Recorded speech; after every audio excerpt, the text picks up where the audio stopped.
shine karanta suratul mulk, tabarakallazi biyadihi almulku wa huwa ala kulli shay'in qadir. Idan kana karanta ta a duk daren duniya, to na farko kabarinka zai fadi, ba za a matse ka a kabari ba. Kun fahimta ko? Sannan na biyu kuma za ta koran maka talauci.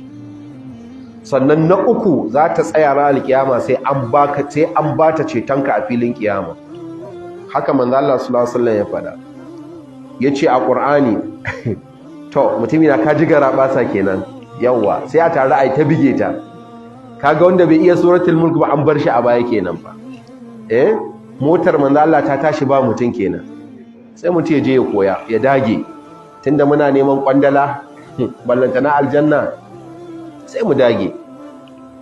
Aljanna dagewa ake. Allah ya ce wallazina jahadu fina lanahdiyannahum subulana. Wanda suka dage suka yi da gaske, Allah ya ce wallahi da mu shiryar da su, za mu ba su. Allah bai ruwa. Allah ba dan adam bane. Kuma dole a dage dan Annabi sallallahu alaihi wasallam ya ce ala inna sil'atallahi ghaliya.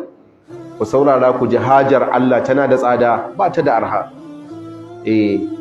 Bahaushe ya ce ba a bori da sanyin jiki, to mu mu bori. Sai mu ce ba a neman aljanna da sanyin jiki. Ko?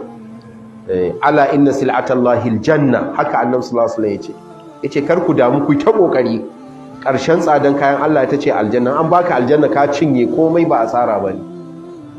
Allah ka bamu dan rahamanka, ba dan mun isa ba. To karanta wannan sura, Annabi sallallahu alaihi wasallam yace a cikin Alqur'ani akwai wata sura, ku saurara ku ji ayoyinta guda 30 ne.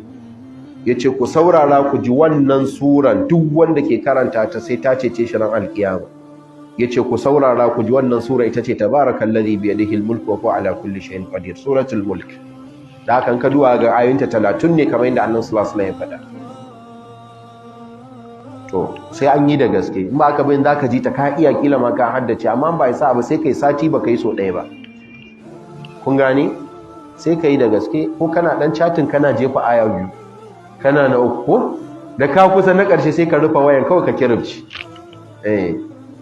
Allah ya taimake mu.